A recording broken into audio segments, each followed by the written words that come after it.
call. I had to finish. Oh, no, that's fine.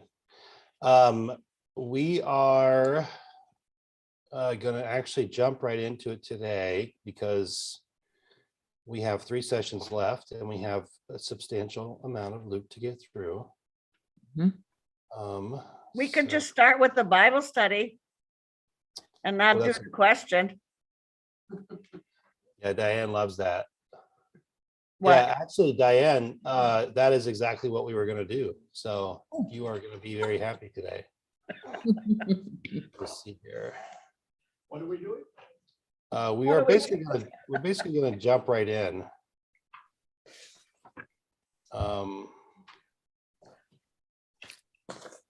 So.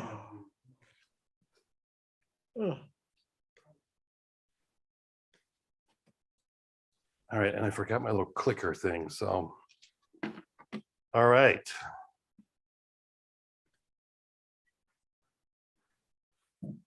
Good morning. Good morning. Tom, would you mind saying a prayer for us?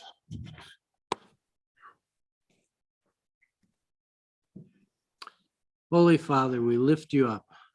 We give you all praise and thanks. We thank you that you've created us and created this world about us. We just bless you and thank you for your mercy and your grace that you pour out upon us. Allow your word to speak to us today. Bless Christian. Open his mouth and the meditations of his heart. May you speak through him and fill him with your wisdom, understanding, and knowledge. We just bless you and thank you. In Jesus' holy and precious name. Amen. Amen. All right. Well, let me just say before I jump in, so I think Jeff came up and talked to me just a little bit ago, and then I think I've talked to Dave Williamson. I am considering moving our meeting over to Friendship Village, which I mentioned last week. Is that, everyone remember that? Yes, Oh, yeah. I think that's a great idea. What I would like to do is to have a survey. I'm going to be meeting over there. I think it's this week with their chaplain, and I'll take a look at the setting and everything. And so more than likely we will move, but I would like to hear from people. And it's also, of course, experimental. It's not permanent. So if we get over there and we get 6 months into it and it doesn't seem like it's working, I think we can always kind of come back here. But just so that you don't have to necessarily come up to me individually, I would rather have it all aggregated in a single place via a survey. So I would say over the next couple of weeks, look for something like that to come to you in your email. Who are you going to survey? Everyone on our listserv, on the list, in our class. So it's like 50, 60 people, I think. Right, which is, where are they? So if that might open up doors for them or not, it would be helpful for me to know. Tell you, I talked to him to tell him that was a terrible idea.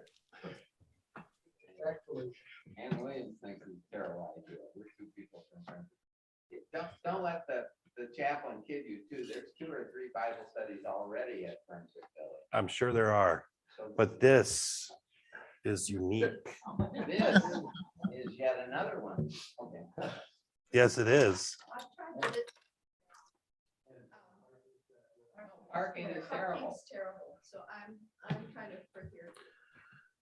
All right, well, I don't need to know now. I need to send out the survey. And I just feel like we need to do something different to kind of rejuvenate interest and openness and connection for the study. Obviously, Getting any new people. we're not getting a lot of new people. We obviously have just gone through a complicated 2 years, so that's a part of it. But it seems like, it's a possibility. So I'm gonna explore it. And in the meantime, I will send out a survey to find out your opinions, and you can write up a position paper as well if you want to do that, Jeff. And you can co-sign it with your comrades. It's totally fine. All right. Okay, so we are, because of our crunch time, and the fact that we are actually pretty well, I think, situated to complete Luke, I decided to forego the opening discussion topic for today and just kind of to jump in together to our study of Luke. And so I'd like to ask for a volunteer who is willing to. I got the mic. All right, great. He came out and went as was his custom to the Mount of Olives, and the disciples followed him. When he reached the place, he said to them, "Pray that you may not come into the time of trial." Then he withdrew from them about a stone's throw, knelt down and prayed, "Father, if you are willing, remove this cup from me. Yet not my will, but yours be done." Then an angel from heaven appeared to him and gave him strength. In his anguish, he prayed more earnestly, and his sweat became like great drops of blood falling down on the ground. When he got up from prayer, he came to his disciples and found them sleeping because of grief. And he said to them, "Why are you sleeping? Get up and pray that you may not come into the time of trial."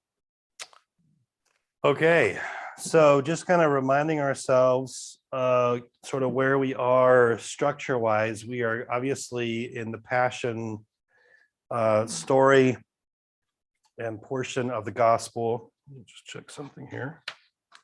Yes. And I guess we would describe this as Maundy, Thursday. If you think about Holy Week that we just went through, literally we have just left the scene of the Lord's Supper. Jesus at the supper, unique to Luke, offers some teaching moments, most significantly around what does leadership and service look like, which obviously makes sense. This is the inner circle in regards to Jesus's compatriots. We have also encountered the kind of key figure, I suppose we want to say, with the scene that's kind of about to come up next, aside, of course, from Jesus, and that is Judas. So we've encountered Judas making his turn. Unique also to Luke is the fact that Luke invokes the name of Satan as the one who sort of enters into Judas in his act of betrayal. So that has concluded now, and we are going to the scene that usually we would describe as the Garden of Gethsemane, and that certainly is the way that it is described in Mark and Matthew. Luke does not offer to us the same description necessarily in terms of location, but he clearly gives to us this episode. So I think number one, we want to kind of note a couple of things here. And so I talk a little bit here in terms of prayer and struggle. If you remember what we've said a few times, actually, in regard to Luke, as you look at kind of the way that Luke has structured his narrative, almost every time there's an event of prayer, something significant is about to happen. And of course, this is the example of that. So Jesus here is entering into prayer, and what happens on the heels of that prayer? He's arrested, right? And the real trial, et cetera, comes in and begins in earnest.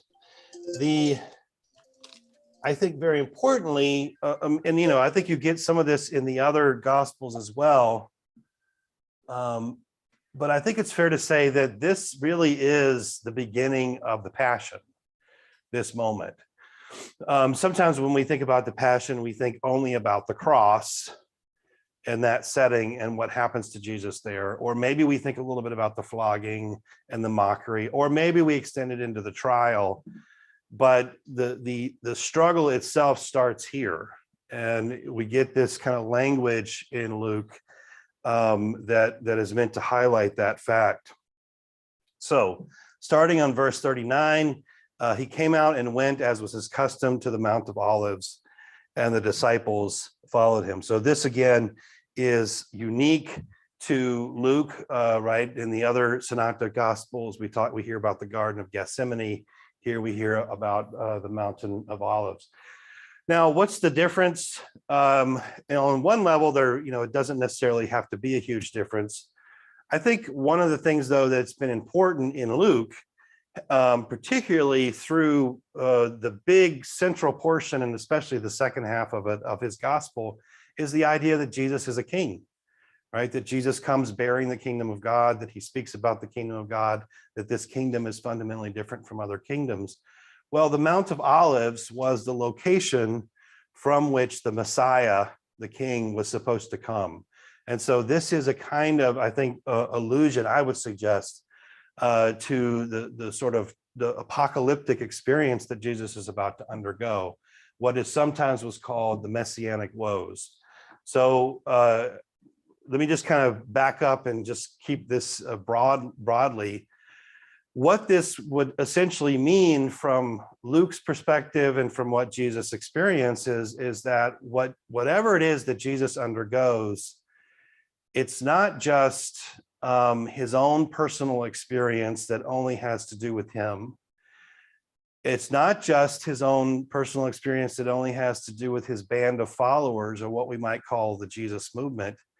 It somehow is essential to human history as a whole, right? That's sort of the echo. So if you start to sort of pick up on the sense of the messianic importance of certain places and things that Jesus is undergoing, it essentially widens the aperture, right? So what Jesus is wrestling with here has to do with way more than simply himself, or even the conflict, that we might describe as the one historically on the ground.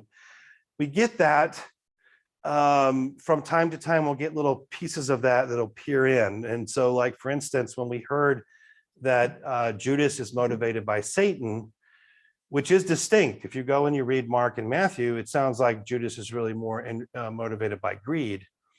I think what Luke is signaling to us is that this is a conflict between more than just Jesus and his opponents. This is a conflict between God and the powers of darkness, or the powers of evil, et cetera. So that's sort of the idea. And I think that's why these little details are important. All right, so we go into verse 40. When he reached the place, he said to them, "Pray that you may not come into the time of trial." Now, the language of the time of trial here has clearly, I think, two meanings. One of them is what's about to happen, like as the story unfolds. So Jesus's arrest and whatever it is that they're going to do to him. He is, in some sense, praying that his disciples, even though he has made clear to them throughout much of the story that they will have a kind of similar fate, that fate does not necessarily have to begin tonight, right? They don't have to necessarily get caught up in the wake of what's going to happen to them. They have more to do, in other words, beyond the trial, execution, et cetera, of Jesus. So time of trial then is the immediate, but literally the Greek language here also means the apocalypse, right? A time of trial. The apocalypse was understood to be this cataclysmic moment at the end of all things, in which God is going to come, judge, set the world right, bring new life, etc. Well, a key sort of component of most apocalyptic expectations were that there would be these things called tribulations. And tribulation is simply another word for trial. And what was the function? What's the reason for a tribulation or trial? I mean, if you read it, you could say, well, it just sounds like it's just trying to terrify people. But actually, that's not the way that certainly most Jews thought about it. Rather, a trial or tribulation was something like a test. And the idea was to test the quality of your faith. And if the good would rise up and the bad might not. So this idea of a trial, Jesus himself, what he's entering into is a trial. And the question, if we didn't know the end of this, the question that we would ask is, will Jesus be faithful unto death? That's essentially what we mean by trial. All right. So just keep that kind of in mind. And he's saying to the disciples, your trial essentially is not, number one, is not upon you. And number two, the trial that Jesus is about to undergo, in a sense, only he can undergo. I think that would be another way of thinking about this as well. All right, then in verses 41 through 42, before we shift on, and I'll be happy to pause and take comments, questions, etc. Then he withdrew from them about a stone's throw, knelt down and prayed, Father, if you are willing, remove this cup from me, yet not my will, but yours be done. Here, I like if we were going to say, like, when exactly does all of this truly begin, truly start his passion, it would seem to me to be this moment. I think this comes through much clearer and with even more pathos in Mark, right? If you look at Mark's account of the passion and the actual equivocation and struggle that seems to happen in Jesus, that seems to come through much clearer, I think, in Mark, and even to some extent in Matthew. You can also find in the book of Hebrews, I believe it's in chapter 10, that talks about the suffering that Jesus undergoes, and sort of what the question being, will he keep the path, right? Will he hold faith? Will he keep faith as he moves through this? Here, the language is a little bit more placid, right? And so it says, Father, if you are willing, remove this cup from me, yet not my will, but yours be done. We do, of course, get the basic dynamic that you find in the other Gospels, but not quite the same emotional register, I think, that come through Matthew and Mark. All right, let me just stop for a second, because I feel like Jeff looks like he's itching to ask me a question. And maybe he's not, I don't know, but could you pass him the mic, Tom? Well, I don't want to get off track here. No, it's fine. It's good. It's okay. This is a big question, Oh, boy. Okay. which is, how much did Jesus know about what was going to happen to him? You know, the whole trial, execution, death, because at several places here, and again on the cross where he says, why have you forsaken me? You know, on one hand, he seems to be quite in tune with what God is doing and what God wants, but yet he also prays, as we would, as a person would, of, can you let me out of this? Right. So how do we reconcile those things? Boy, to me, this is like one of the questions at the heart of the story. So like you said, it's a really big question. I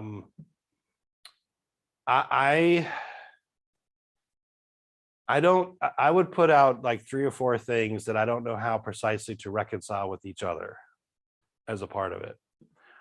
On the one hand, it seems to me that Jesus pretty well knows that the life that he lives and what he stands for is going to bring him into conflict with powers that are probably going to try to put him to death. And I think we can read the various passion predictions fitting into that, that he has some inkling of that.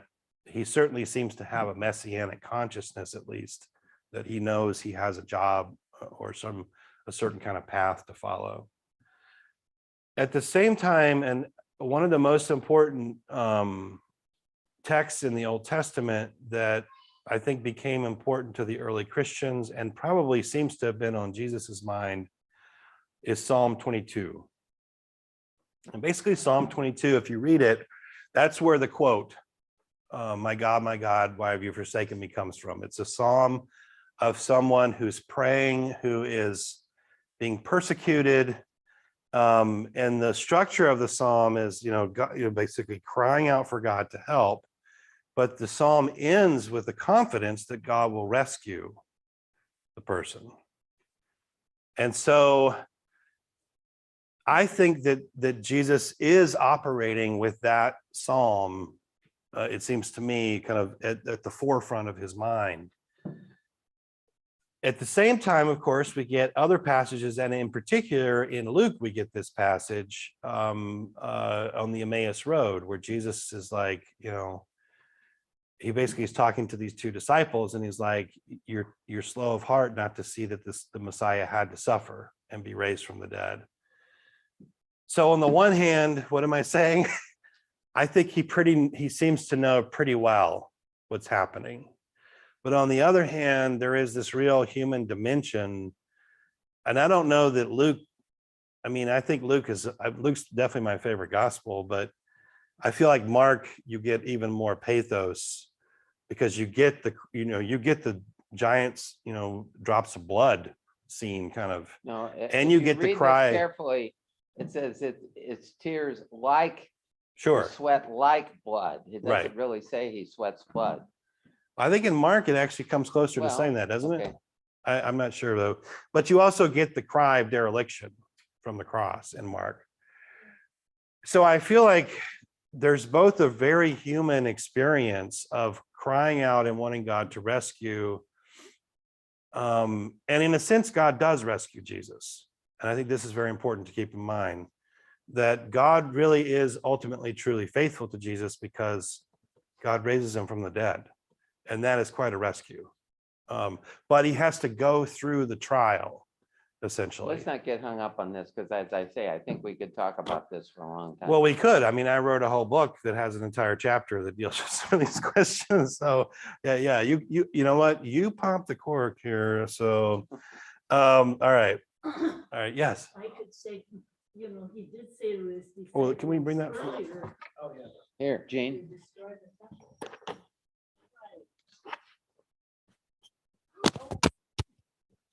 Pretty durable. I was gonna say he did, is it working? Yeah, I think it's working.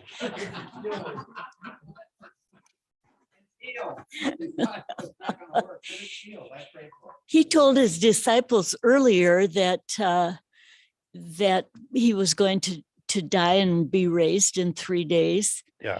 And he also said earlier to the Pharisees that he was going, like using the sign of the temple being destroyed and then rebuilt in 3 days. So Right. he did know. There's no way to deny that he has some idea, that he has some knowledge, that he knows what's going to happen. Yeah. That's right. At the same time, though, you also have that counterfactual component, which I think is very important because it really brings him very close to what our experience would be. And even if we know, you might even be able to say, even if you know that God is gonna, make it work out, you would still have these moments of doubt. And I think Mark, like I said, it seems to me that Mark, maybe even Matthew are particularly good at capturing that, while Luke's is a little bit more glossed over, it feels like.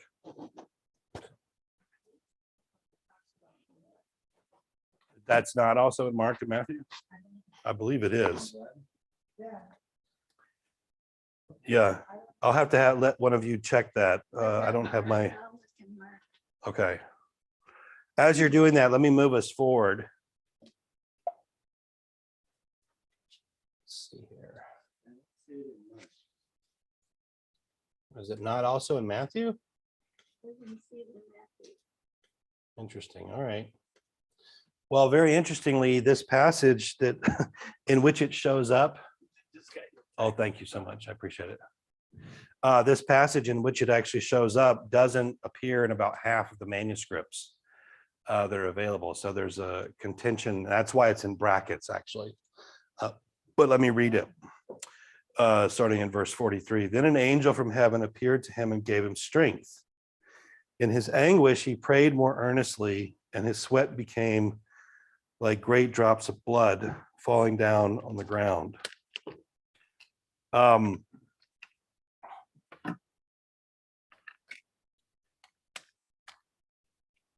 right. More power. All right. So even though as I mentioned here, these are disputed.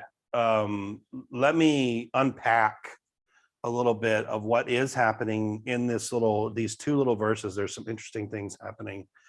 And I think they do convey a certain kind of vision about Jesus's experience and how he was navigating this. And that has to do, as I mentioned here, with the athletic imagery in this. And you got to kind of, we'll have to tease it out a little bit because it sort of shows up primarily when you analyze it kind of from the Greek. So the angel from heaven appears to him and gives him, now basically the way that this will all cash out is that the angel's function is almost to be like a coach. And that the various ways that Jesus is described in terms of his anguish, and even in terms of the intense sweating and the concentration, all of that is directly out of athletic imagery. So in a sense, like Jesus is the great spiritual athlete, is the way that sort of Luke is kind of talking about him here. So the anguish and the earnestness, right? These two refer to the exertions of an athlete, right? And this is why I actually chose struggle, is because one way to translate that word anguish is struggle.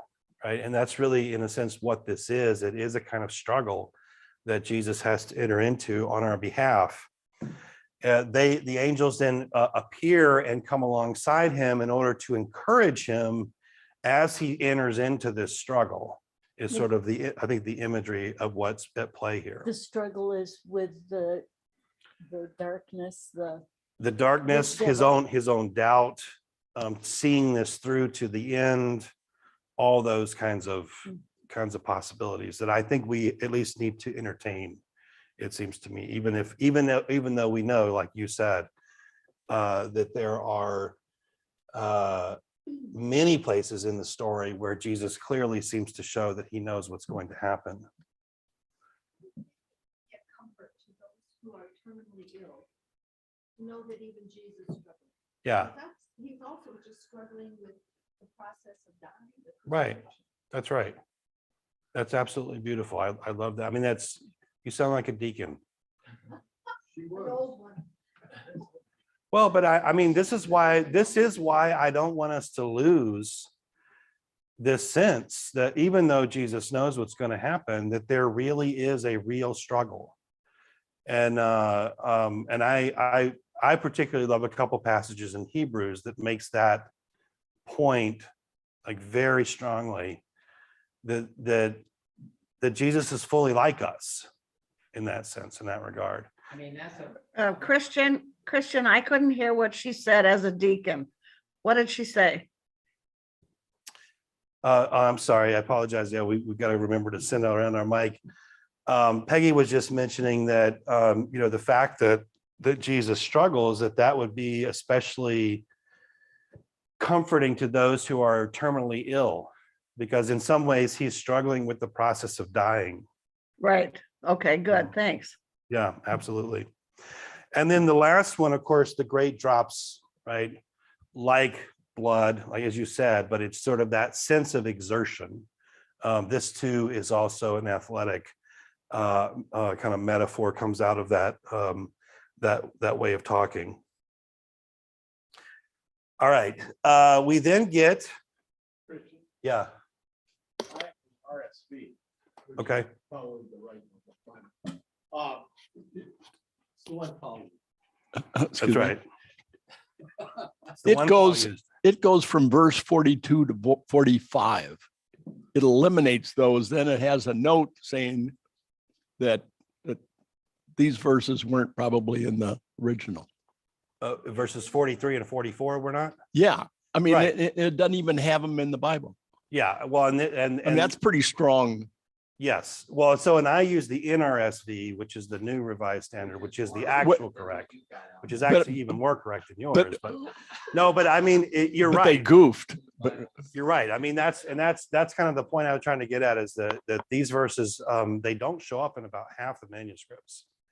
And I think there's another place that we're going to get up into where they actually just leave a verse out because it's so unattested. Um, what they did. Down, but what do you mean by the manuscript? Could you pass that over?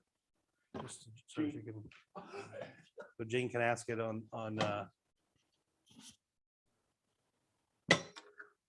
I said, exactly what do you mean by the manuscripts?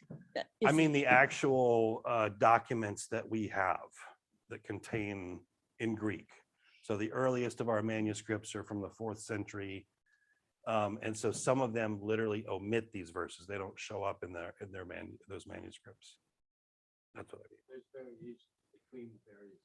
Yeah, so like there's, I mean, in some sense, there's like, it's like a family tree almost, if you kind of got into sort of the study of manuscripts. And so some of them do have it, some of them don't. There could have been, there's all kinds of interesting stuff. In fact, one of my colleagues, former colleagues at Bethel, his job was,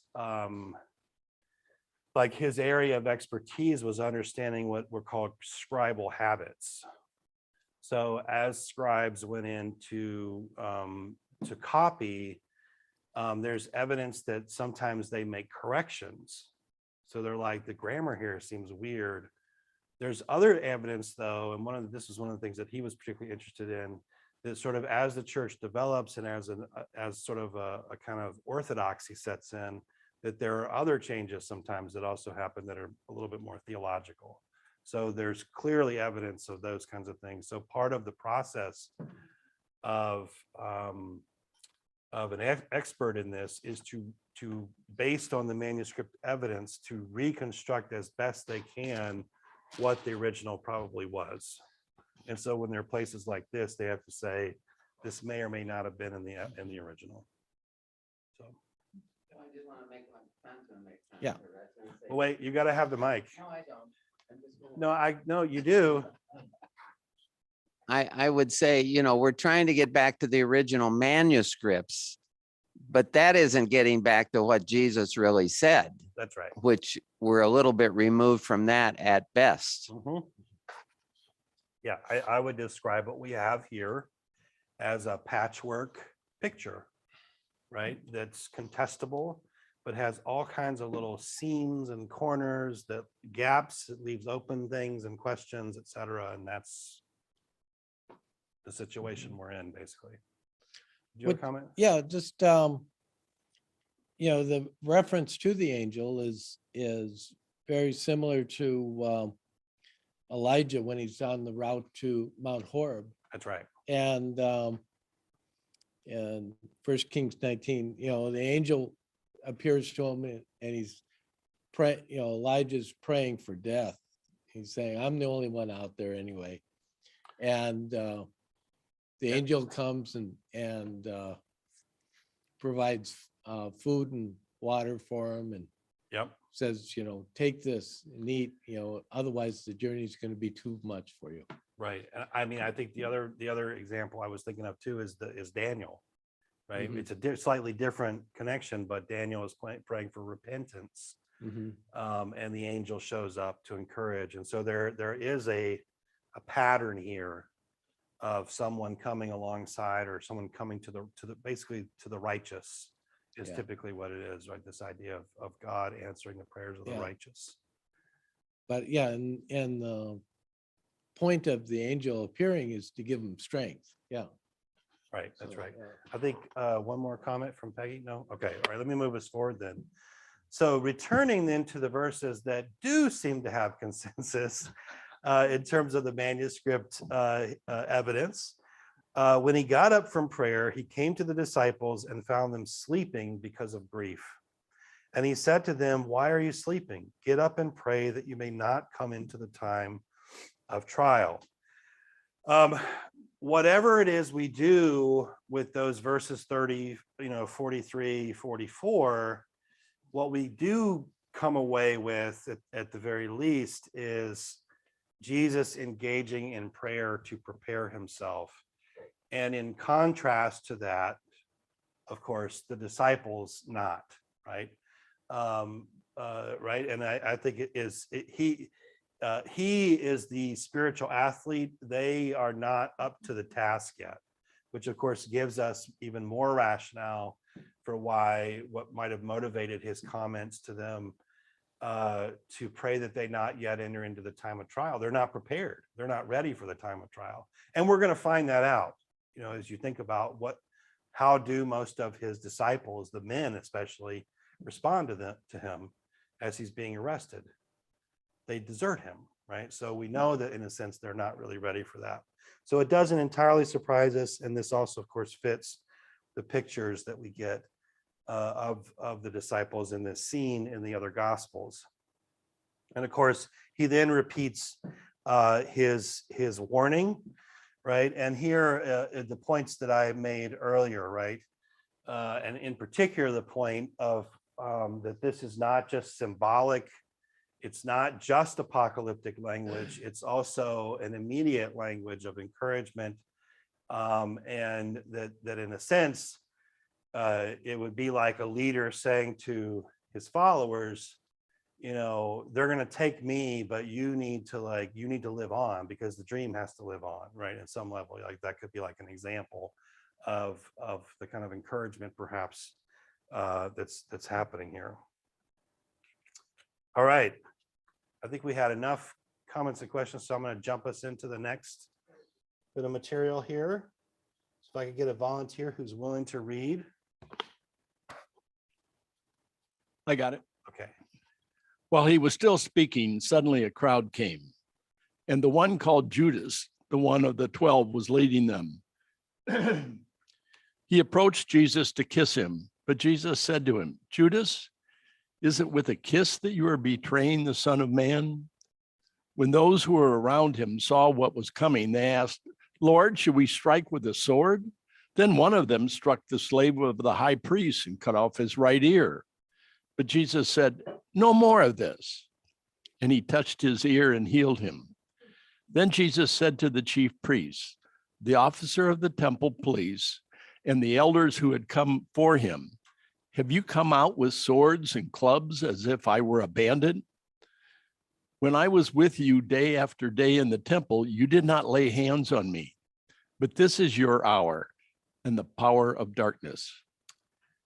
All right. So this is the arrest scene.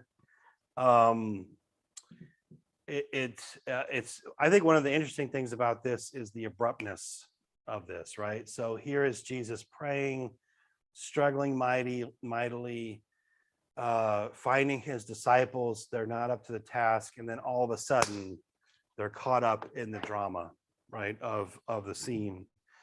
So while he was still speaking, right, is the idea, suddenly a crowd came, and the one called Judas, one of the 12, was leading them.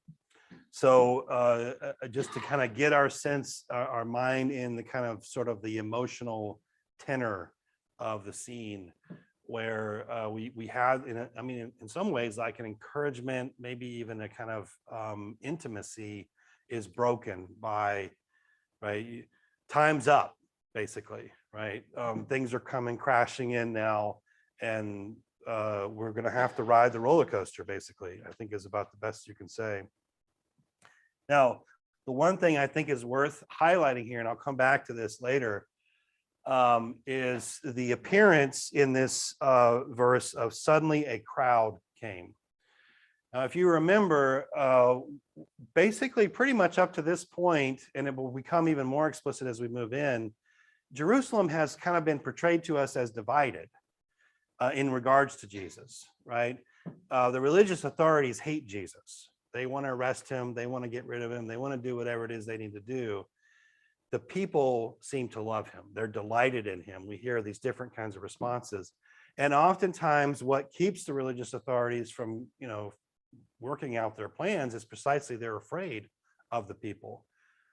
We start here, though, to begin to hear a sort of shift. And Luke doesn't really tell us precisely why that shift happens. He makes it clear that there is a shift. But even as the shift happens, I think as Luke tells the story, he still imagines the motor and the engine of animosity towards Jesus still sits primarily with the leadership. That the leaders, even if there is a crowd, even if the people get involved, in some sense, they're being puppeted by the leaders. And I think that's kind of the picture. That's certainly the way that Luke seems to understand it. Yeah. I paged ahead to John, and it says that the group that came were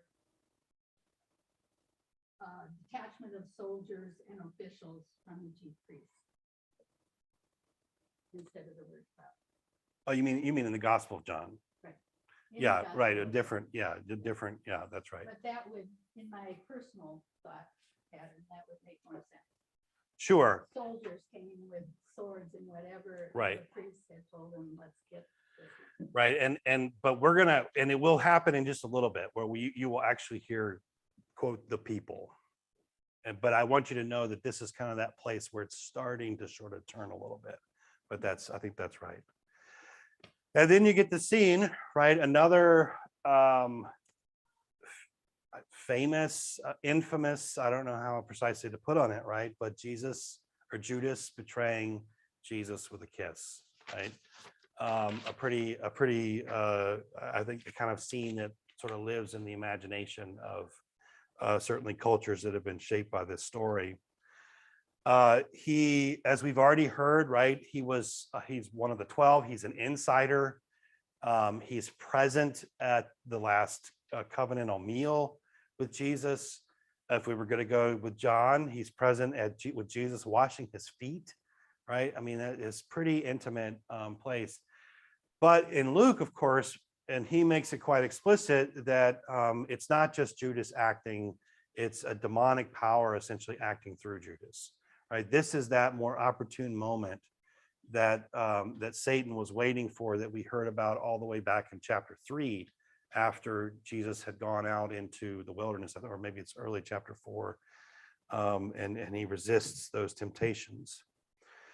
So what's he going to do? He's going to hand over the Son of Man. Now, to me, like, this is one of those, like, if you could gloss over this pretty quickly. But I think I've mentioned to you many times, who is the Son of Man? All right. Number one, of course, this is Jesus's favorite title for himself, Son of Man. All right. Well, where does that come from? It comes from Daniel chapter 7. And the Son of Man was a figure, at least the way that Daniel describes it, and the way that later Jewish texts sort of elaborate a little bit on this. The Son of Man was understood to be a figure who was meant to show up at the end as God's judge. He was going to basically judge the nations. That was his task. So what do we have here? We have the Son of Man who was meant to judge the nations, about to be subjected to judgment, right? It's an inversion of profound theological importance. And I think it actually captures a really, truly, a deep theological point, which is often that we want to put God on trial, right? Because we want to be our own gods, essentially. And I think sort of those are kind of the implications, it seems to me, among many that would spill out of a scene like this. So, as I mentioned here, right, is to subject the Son of Man to what is ultimately going to be an unjust judgment by both human actors and demonic powers. And what is the way that this happens? Well, the everyday greeting, an intimate greeting of a kiss on the cheek. And this was a common practice. Like, I know today we don't necessarily, as we meet folks, we might give our partner a kiss or something, but we're not necessarily, Elgin, I'm not going to come up and kiss you on the cheek, but we're going to shake hands. Thank you. Yeah. We're going to hug, or we're going to shake hands. Isn't that French thing? Yeah, that's right. And so what happens here, right? That is turned into not a kiss of affection, not a kiss of life, but rather the kiss of death. I mean, that's essentially what this is. It's the kiss of death. And so moving on then from there, we get the response of the disciples, which to a certain extent is understandable, especially if you don't know really what Jesus is up to. What's your first thing going to be? You want to protect your leader, right? You're the person that you have kind of given your loyalty to. So we hear, starting in verse 49, when those who were around him saw what was coming, right? Remember, they had fallen asleep. So they're literally just kind of waking up and sort of see all this stuff unfolding. And their first thing is to, grab one of those swords, right? They asked, Lord, should we strike with the sword? Then one of them struck the slave of the high priest and cut off his ear. So they wake up, and they do, of course, react out of a certain logic. What we might call, I would describe it, of course, as the logic of human power, the logic of the kings of the earth, the kings of the Gentiles, yada, yada, yada, whatever we want to use. And then what we're going to get is, of course, Jesus's refusal of that, right? That's not his way. And I personally think that this is precisely what Jesus means when he says in the Gospel of John that my kingdom is not of this world. He's not saying his kingdom is not in this world. He's saying that his kingdom does not operate according to the logic of the kingdoms of this world. So presumably, this is probably the two swords, perhaps, that Jesus talked about earlier. But Jesus's response then clearly undermines what I said was a problematic appropriation of those verses, which kind of eventuates in putting Bible verses on our bullets. So, but Jesus said, no more of this, and he touched his ear and healed him. All right. So the last couple of verses then, and I wanted to include, I don't know, you guys can't really see that, can you? I'm sorry, I wish you could. It's a very powerful image of Jesus's arrest in the Garden of Gethsemane. And you can find this. Yeah, it's still pretty dark. You can find this at the MIA, right? And one of the reasons why I love this painting is there's basically a chaos of activity, and then there's Jesus, and he's very still and almost serene and prepared to enter into, but there's all this chaos going on around him. So I'm sorry you can't see this as clearly, but it is in the permanent collection at MIA. And those of you online, you should be able to see this probably a little bit more clearly. Christian, who's the author or who's the artist? I don't have it off the top of my head. I apologize. Okay. Yeah, the original is over there. What do we get in the response? Starting in verse 52, then Jesus said to the chief priests, the officers of the temple police, and the elders who had come, have you come out with swords and clubs as if I were a bandit? When I was with you, when I was with you day after day in the temple, you did not lay hands on me, but this is your hour and the power of darkness. Obviously, there's a clear contrast right here of what's going on. He's being arrested at night on charges, of course, that we're going to find are trumped up and flimsy. And they could have arrested him during the day. He was there in the temple, clearly, et cetera. So just the implications there, they don't necessarily need to be spelled out quite as much. And then that very last sentence, right? This is your hour and the power of darkness, right? That intensifies and tells us or lets us know again, if we've missed it, that this is a conflict between God and the powers of darkness, between Yahweh and the devil. Might be another way of thinking about that. All right, let me stop for a second and see what kind of comments or questions that you might have. We have a nice brisk pace moving here. Let's make sure we pass around the mic. I can't picture how you can cut off an ear with a sword. I mean, yeah. Or someone was really good at it. I mean, don't know. maybe an arm or a hand or. More than likely, these are short swords. These are not. Okay. Yeah, but I don't. I other than that. He just nicked it a little bit, Elton. Cut it off. Fell on the ground.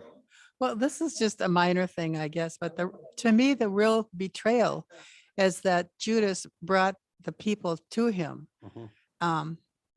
And if what you're saying is that the kiss was just kind of that way of greeting, because the real betrayal is that he brought people there. Sure, yeah, the kiss essentially is a And symbolic. and he didn't have to identify him because he said, well, I've been out public preaching. So it's not like he had to kiss the man to let the people know that this was the one you were going to arrest. So.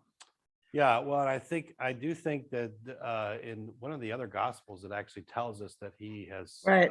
told the authorities that That he- was the one predicted. whom- Yeah, the one whom he kisses is the one that should be arrested. So it's not here in this gospel, but yeah, but it is. It's true. That is certainly the betrayal.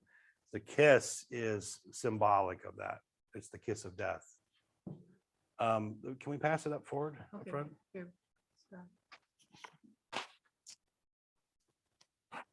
I was just gonna say in John, it says that it's Simon Peter that lops off the ear, and it doesn't say it was healed.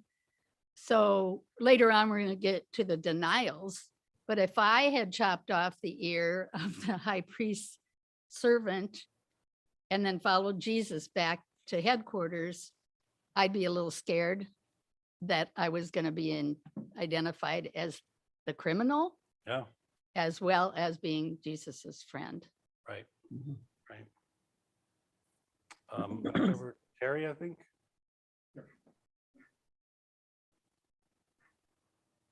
Who raised their hand? Okay.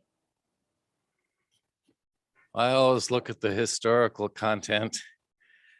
When you had a sword and you were going to kill someone, you didn't just go, ugh, and poke them with it like you see in the movies.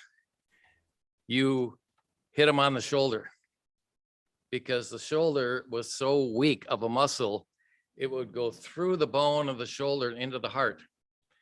So the easiest way to kill someone instantly was to slash the sword down on the shoulder. And he probably missed and got the ear instead. But the reason why, you've all heard of epaulettes. Those are those little button tabs that a policeman's uniform has, or maybe a military uniform has. That goes back to the era when they had braided, thick shoulder protectors to keep a sword from being able to penetrate the shoulder. So even in Roman times, they probably figured out, instead of just poking someone with a sword, you slashed it, even in the Civil War and where they used swords, that's how you instantly killed someone faster and quicker Sure. than puncturing them in the heart, Yeah, and that trying might- to aim. That might be Anyway, why. that's just my historical I appreciate that. part of it. Any comments from folks online? Questions? Like some of those movies where they got the shoulder pad. That's why. Sue, I think you're, hold on, Sue, I think you're Shoulder. you're muted. Yeah, you want to unmute yourself? We used to say. No, just that's all very interesting. Okay. Awesome. All right, let me move us forward then. Sorry if it was kind of gruesome, but No, I think that's a war is helpful, hell. I think that's a helpful, that could be precisely why it happened. Yeah. Can I get a volunteer who's willing to read our next passage? Is this number 54? Yeah. Then they seized him and led him away, bringing him into the high priest's house. But Peter was following at a distance, 55. When they had kindled a fire in the middle of the courtyard and sat down together, Peter sat among them, 56. Then a servant girl, seeing him in the firelight, stared at him and said, "This man also was with him." But he denied it, saying, "Woman, I do not know him." A little later, someone else, on seeing him, said, "You are the one of them." But Peter said, "Man, I am not." Then about an hour later, still another kept insisting, "Surely this man was with him, for he is a Galilean." But Peter said, "Man, I do not know what you are talking about." At that moment, while he was still speaking, the cock crowed.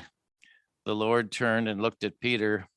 Then Peter remembered the word of the Lord, how he had said to him, before the cock crows today, you will deny me 3 times. And he went out and wept bitterly. Now the men who were holding Jesus began to mock him and beat him. They also blindfolded him and kept asking him, prophecy, who is it that struck you? They kept heaping many other insults on him. Okay, so we enter in some ways into sort of the beginning of the trial scenes, and into some historical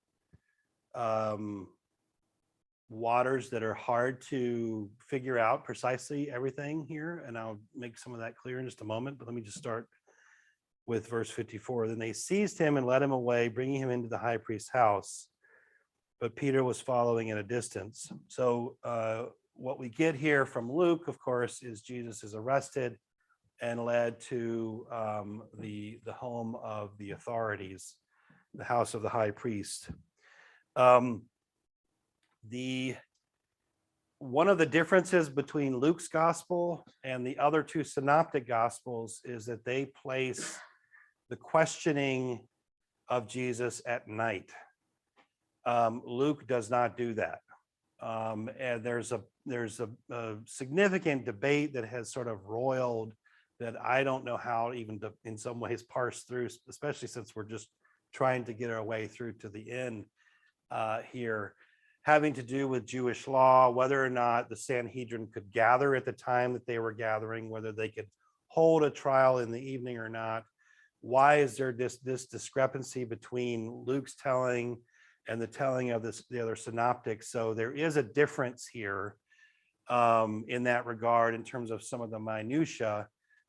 At the same time, the overarching point holds. Jesus is arrested in a scene where he's being intimate with his disciples praying, and he's brought immediately first to the Jewish authorities, right? So precisely how all that unfolds. Again, there's some differences. We also, of course, get this little detail of Peter following along, but at a distance. And I think this can be read, Peter can be understood here in some sense as kind of a stand-in for all the disciples. Whether or not that means that they're all there because of Peter's role as a leader, in a sense, he represents the disciples in this regard. And so that's an important component, I think. He's trying in this regard, and I think this is an important thing to keep in mind, and I hadn't really thought about this really until I had worked through this. But Peter is following Jesus, right? I mean, and that's what have we heard about what is one of the things that Luke wants to encourage us to do? To follow Jesus, right? And so there's some sense in which Peter is trying to do what he thinks he's supposed to do as he moves along with Jesus. Then, of course, though, we get the story of his denial, right? And that takes up these 5 verses, starting in verse 55. When they had kindled a fire in the middle of the courtyard and sat down together, Peter sat among them. Then a servant girl, seeing him in the firelight, stared at him and said, "This man also was with him," but he denied it, saying, "Woman, I do not know him." A little later, someone else, on seeing him, said, "You also are one of them." But Peter said, "Man, I am not." Then about an hour later, another kept insisting, "Surely this man also was with him, for he is a Galilean." But Peter said, "Man, I do not know what you are talking about." At that moment, while he was still speaking, the cock crowed. All right.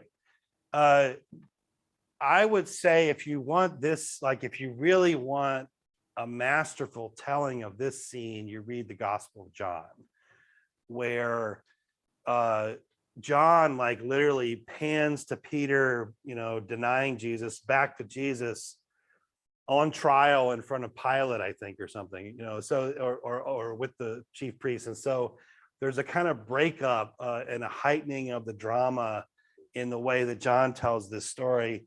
In Luke, it gets compressed into, this happens. And of course, Peter does fall. And that is something we talked about last week, right? The question that you raised, Elgin, why is this preserved in our narrative? I mean, it's obviously shows up in all four gospels.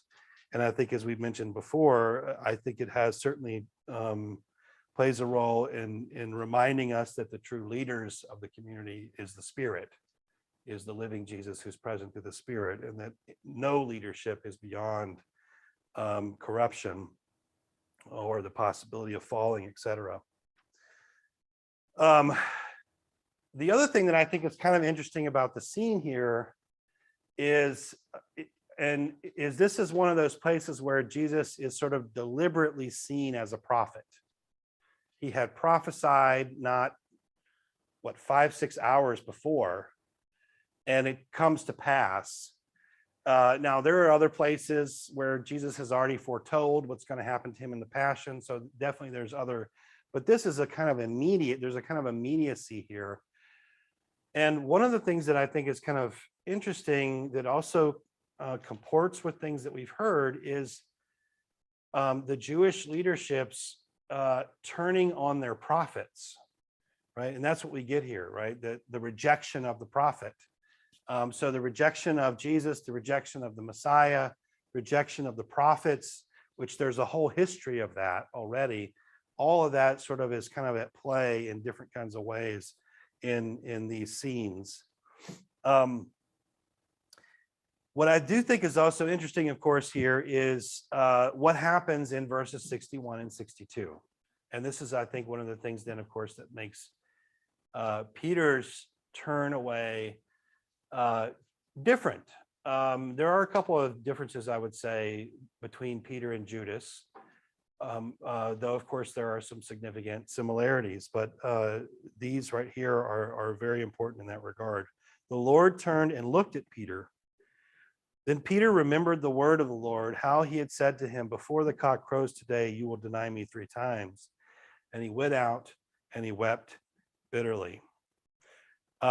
We had talked before that in some ways, Judas and Peter are a kind of contrast in terms of the failure of leadership. We worked through the fact that there were a lot of similarities that they held together, both insiders. They're both present, at the Last Supper. They both, in their own way, turned their back on Jesus. Obviously, there's a huge caveat there because there's a demonic power at play in Judas and his turn. But even when Jesus makes his prediction that Peter will turn, he says Satan is involved in this. Satan is the one who wants to sift you. So it's not like that's not present here as well. But the key difference, of course, is this sense that Peter will turn back. And the question about Judas is sort of left open, I suppose, or left hanging there a little bit. Or maybe for some people, it's not left hanging. Do you have the mic? Also, like when Jesus foretells that he's going to die earlier, I think back around Jericho, Peter steps up and says, may it not be, and he says, get behind me, Satan. Right after he just told him, I'm going to build my church on you. Yeah. And I feel like that's in Matthew. Is that also could be also there as well? Yeah. So one of the commentators, but the point was that here he also calls Peter Satan. Right. Get behind me, Satan. Right. I mean, I think the implication that we kind of pick up on is, I think I mentioned this last time, right? This saying of this German theologian, right? Whenever God sets up a church, the devil sets up one right next to it. No, actually, the devil comes in and sets up in the pulpit of the church. Yeah. The sense that the church is always open to being corrupted, that it's always a mixture. There's always, so it's not like some safe space from that. It's contestable. together. Right. That's right. Wheat and tares together. One of the commentators, I think, pointed out here that it's particularly Peter's bitter weeping, that should be seen not just as the kind of grief that it is, but actually also as a sign of remorse, that this is the first sign of Peter actually being turned back, right? So and Peter, remember, Jesus, remember, says, I have prayed for you, right?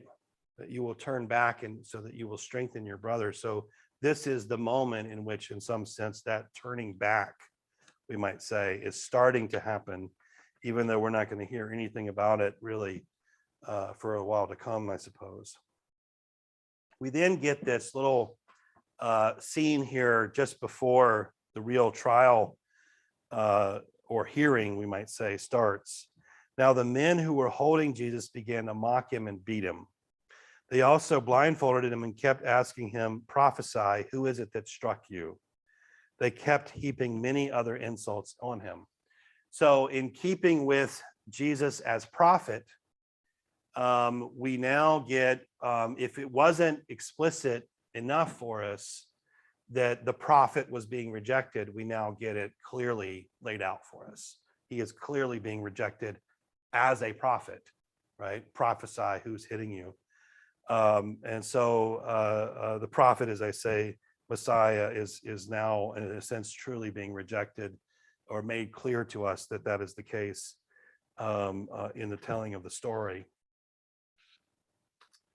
All right, let's see if we can get through at least one more big swath of this here. You stop here for a second. Comments, questions, thoughts? All right, so we're going to get ourselves, I think, up into chapter 23. All right, can I get a volunteer who is willing to read this passage? Another voice? Go ahead. All right, Tom, you're in. Let's see. So 54? No, chapter 22, verse 66. 66, there we go. When day came, the assembly of elders of the people, both chief priests, scribes, gathered together, and they brought him to their council.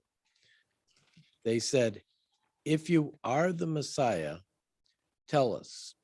He replied, if I tell you, you will not believe. And if I question you, you will not answer. But from now on, the Son of Man will be seated at the right hand of the power of God. All of them asked, are you then the Son of God? He said to them, I said that I am. Then they said, what further testimony do we need? We have heard it ourselves from his own lips. Then the assembly rose as a body and brought Jesus before Pilate. They began to accuse him, saying, we found this man perverting our nation, forbidding us to pay taxes to the emperor, and saying that he himself is the Messiah, a king. Then Pilate asked him, are you the king of the Jews? He asked. And he answered, you say so. Then Pilate said to the chief priests and the crowds, I find no basis for an accusation against this man. But they insisted and said, he stirs up the people by teachings throughout all Judea, from Galilee, where he began, even to this place. Okay, so we are now in Luke's trial scenes, which is kind of hard to describe as trial scenes, and I'll kind of get into this in just a minute. I just want to highlight a couple of the distinctives. The first, probably most important, is that if you compare Luke to the other Gospels, including the Synoptics, you'll see that Luke sort of pares down these scenes a little bit. They don't contain as much material, as much back and forth. And in fact, one a scholar pointed out that what we have here is something more like a hearing as opposed to an actual trial. Of course, we're going to, this is going to issue in a verdict. And so by the time we get to Pilate at the very end, we have something sort of like a trial, but not really. You don't have the witnesses, right, which we have in the other Gospels. There are witnesses that are brought in. That's an indication that you're actually dealing with a trial. In this case, though, all the questions come flying at Jesus from the leadership as opposed to people that they have kind of cajoled to come in and accuse Jesus. So in most cases, pairs down, except in one notable case, and that is that Luke is the only one who tells us that Jesus is sent to be seen by Herod. So of all four of the Gospels, only Luke includes that scene, which starts basically right after the material that we've just read. I don't know if we'll get to it today, but we'll see. All right. As I mentioned before, right, Luke places this hearing at daybreak as opposed to at night. So however this thing unfolds.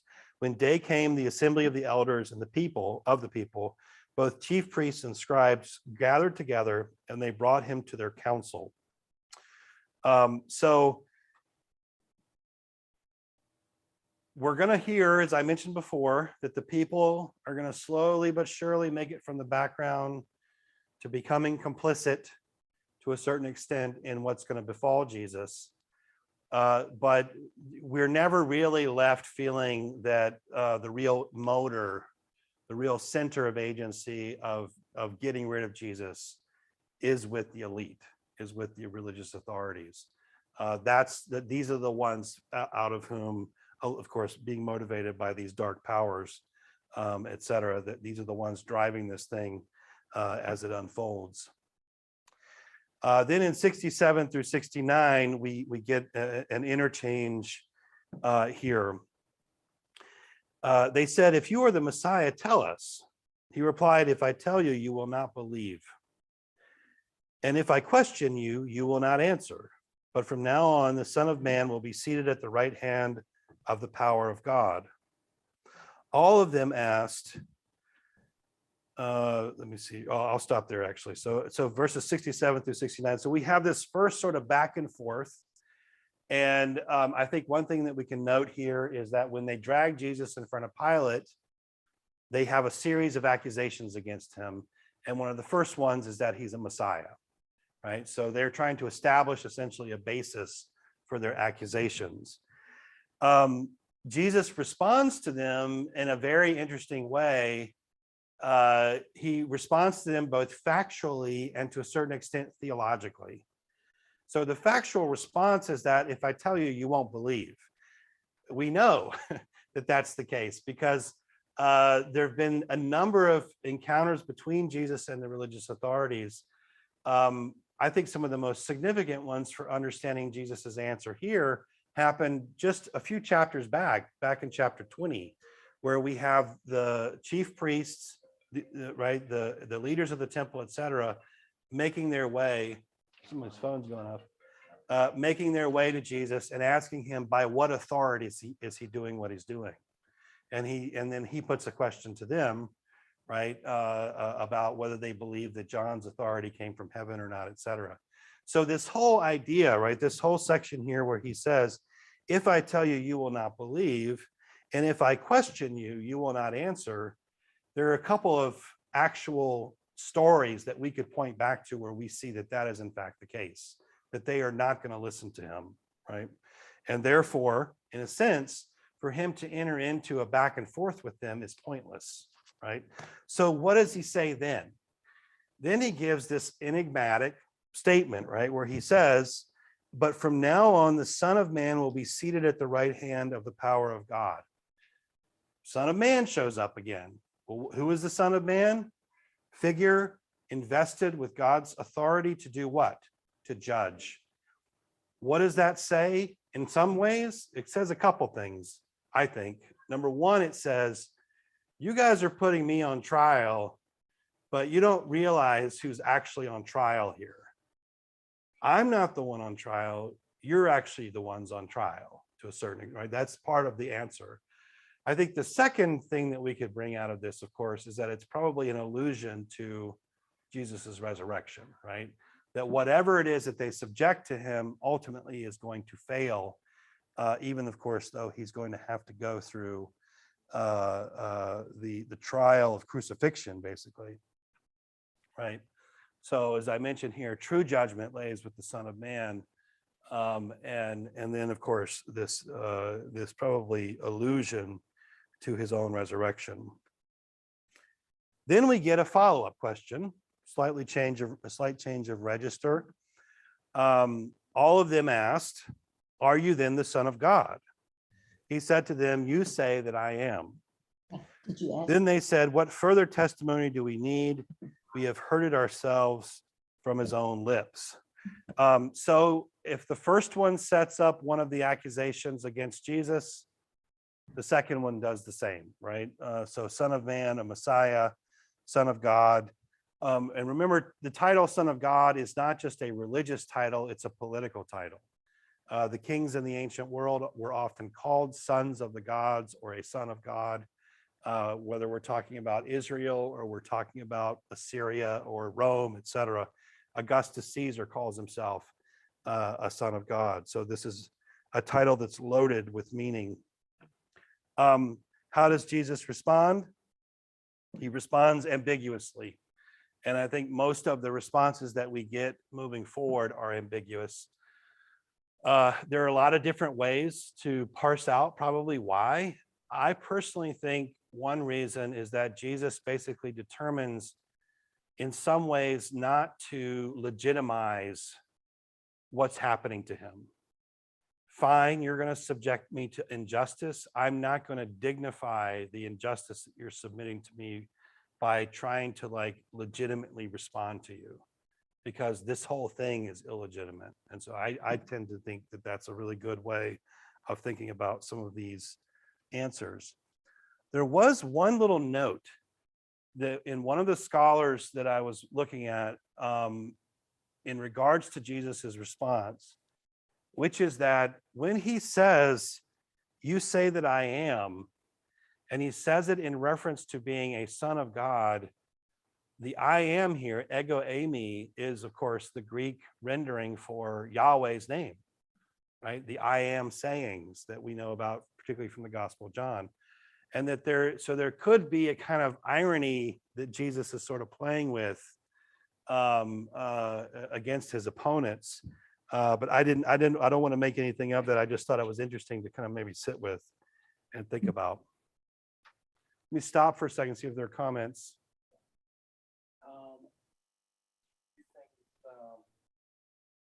We have a transference in Jesus talking about being the Son of Man, and they respond to the Son of God, kind of equating those.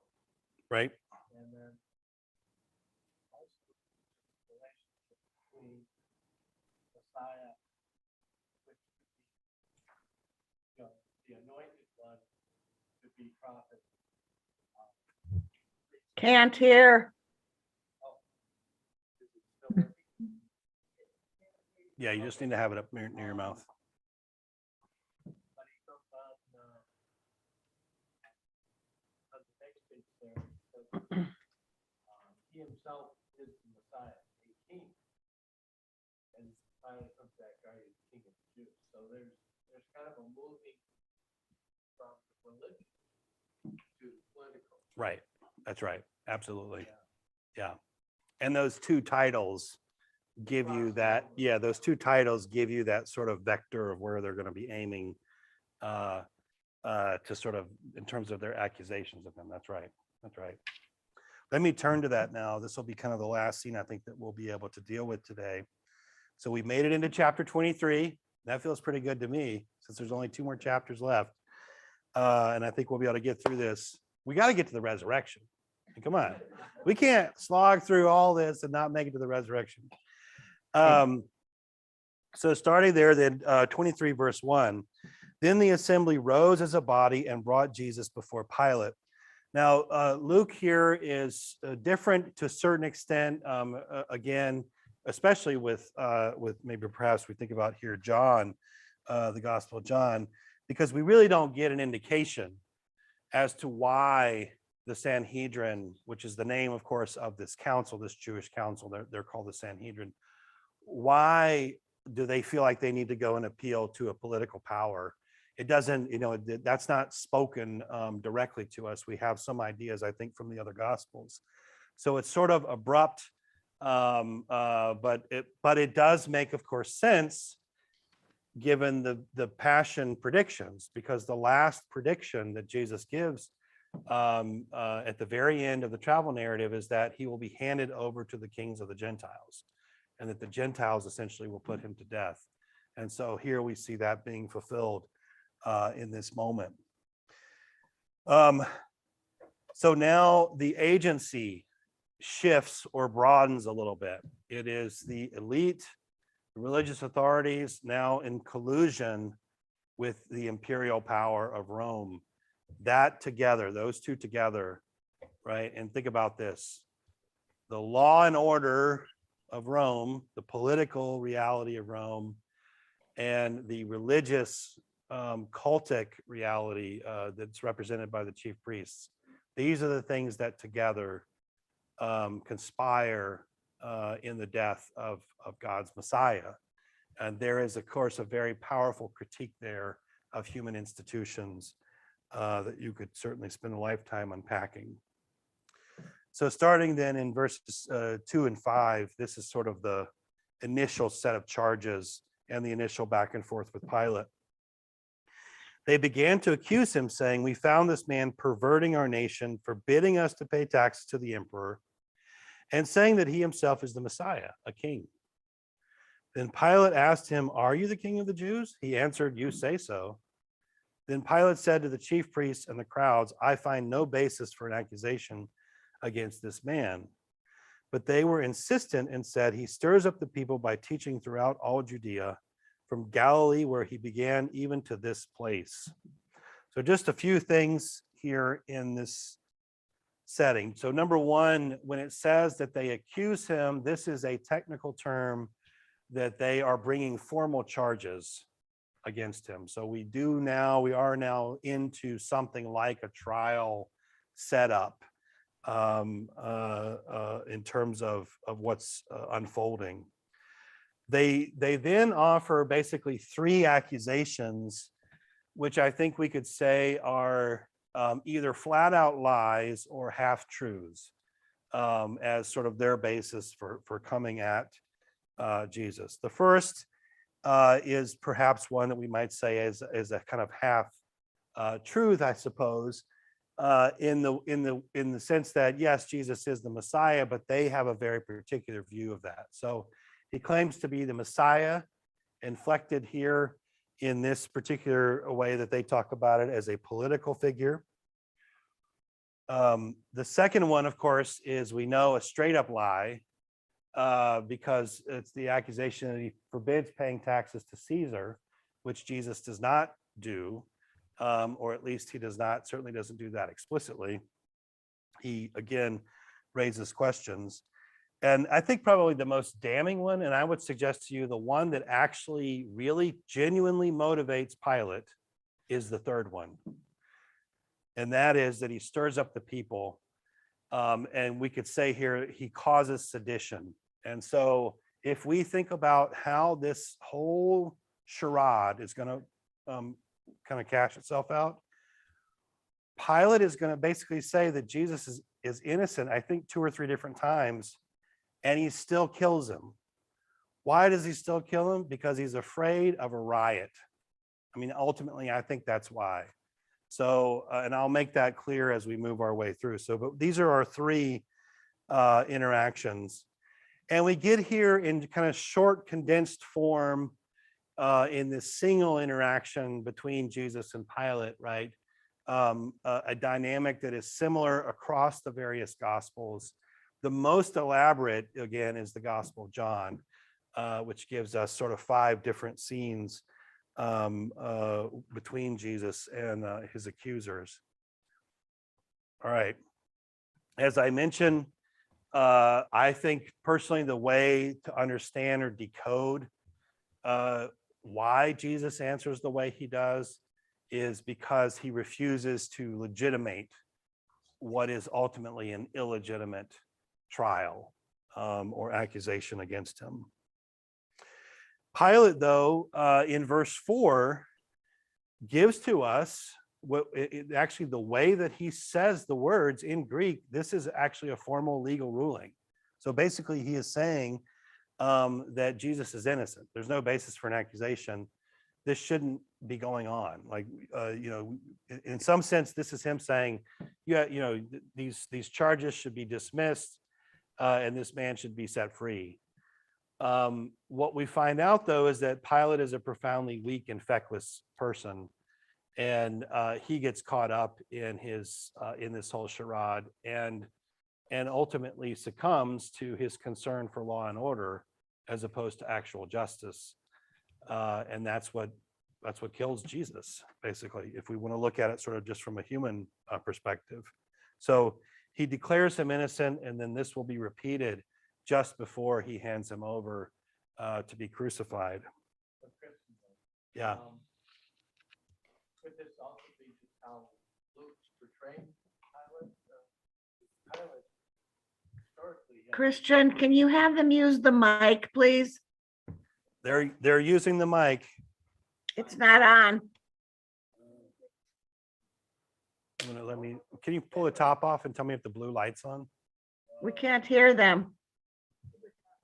Okay, can you just hold on for 1 second, Diane? Sure, absolutely. I think the power on that one has died. No, the power's died. All right.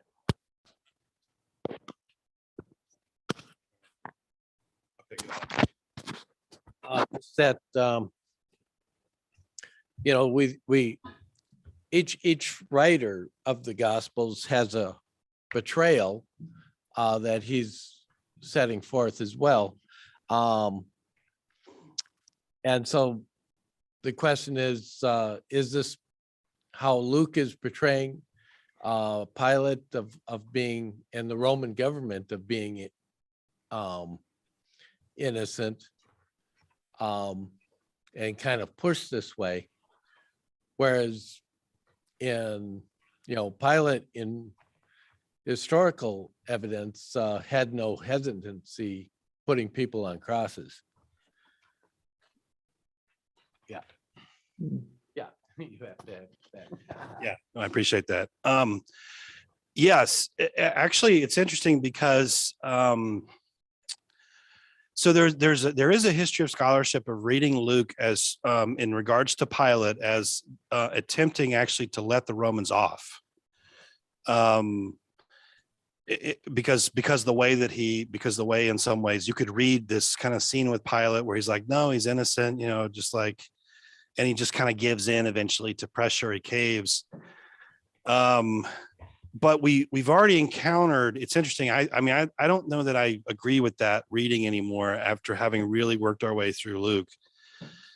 In part because the first time we ever hear about Pilate's name is that he killed people while they were in the middle of offering religious sacrifices, right? I mean, we hear about the people whose blood is mingled with their sacrifices that Pilate was responsible for. So we've already gotten a picture, in other words, of Pilate as a kind of murderous figure. And there are so many little details in here that you could overlook. One of which is, why would you flog an innocent person? Because flogging was not something that I would say, I think the data is probably something like 50% of people who are flogged die from it. You don't do that to innocent people, and so I tend to think that maybe we get a little easier picture, on Pilate, not quite as conniving maybe as he appears in other places, but I don't think he gets let. I would not want to let him off the hook, certainly not in the way that this seems to me to unfold. But your overarching point is absolutely right, which is that each of the gospel authors, I do think, has a kind of particular bent on this. The other thing that I think is interesting, and Peggy, I'll give this to you in just a second, is when we get into Acts, Peter says at least once, if not twice, that he knows that the reason that Jesus was executed was out of ignorance, that you and your leaders killed him, but you acted out of ignorance.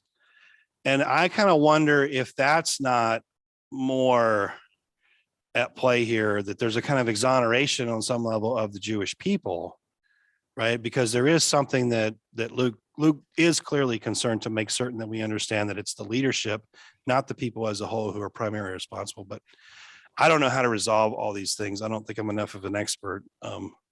Peggy? One thing about Pilate, though, is that he's fascinated with Jesus. He says, bring him on. I want to see a miracle. So it's not like just another, You mean Herod? I mean, Herod, at Herod's point. And I would think that would sort of pass down too, because Pilate he's not invested in this. I don't want to, I'm not interested in killing this guy. So. Yeah, I think though that what we get when I think about, say, the Gospel of John, and this will be my last comment. There's a whole scene, right, with the woman caught in adultery. And one of the things at play in that scene is the fact that the Pharisees who dragged this woman before Jesus, they're not really interested in this woman. They're interested in trapping Jesus. And this woman is just a pawn in the bigger game. They don't care about her. And that's one of the things that's so striking about how Jesus interacts with her, is that he actually cares about her and he sets her free. And I think what you get the feeling that with Pilate, it's similar, that he doesn't really care about Jesus, but he's going to use him as a pawn to a certain extent. In the Gospel of John in particular, the pawn thing is that he has this, King of the Jews thing put above his, and this really upsets the leadership. And he's like, that's what and you could read that as like, he's basically mocking Jewish hopes for a Messiah and saying, well, here's your king, you have no king but Caesar. So anyway, those are, I think, things that are worth chewing on, and it's hard to kind of completely resolve. But yeah, anyway, that's kind of my concluding comment. We're 9 minutes over. Let me say a prayer. And then we'll gather together next week. Or Diana, is there a comment? Well, for those of us that know Bob and Sue Schultz, the service for their granddaughter this afternoon in California. And the heartbreak is huge. And I just really want us to pray for the whole family. Good point. Thank you for reminding us of that. I really appreciate that, Diane. Yeah. All right, let's pray together. Lord, we thank you for this day and for the time that you've given to us to be together, to study, to wrestle, to pray, and to be reminded of the path that you trod on our behalf. The fact that you were faced with temptation, and as a human being like us, you stayed the course. Give us the strength that we need to face our own trials and to rely on and trust in you and your presence in our life. And we pray especially today, as we think about the Schultzes and the loss of their grandchild or granddaughter, that you will bring healing and a sense of peace even in the midst of grief. That the grief they must go through, but that they can do so resting in your arms. I thank you so much for my friends, and I pray for each of them that they are blessed this day. In Jesus' name we pray. Amen. Thanks, Christian. You're welcome. All right, we love you guys. Thank you. Same to you. Yes. Absolutely. Appreciate it. Yeah. Bye-bye. Bye, y'all.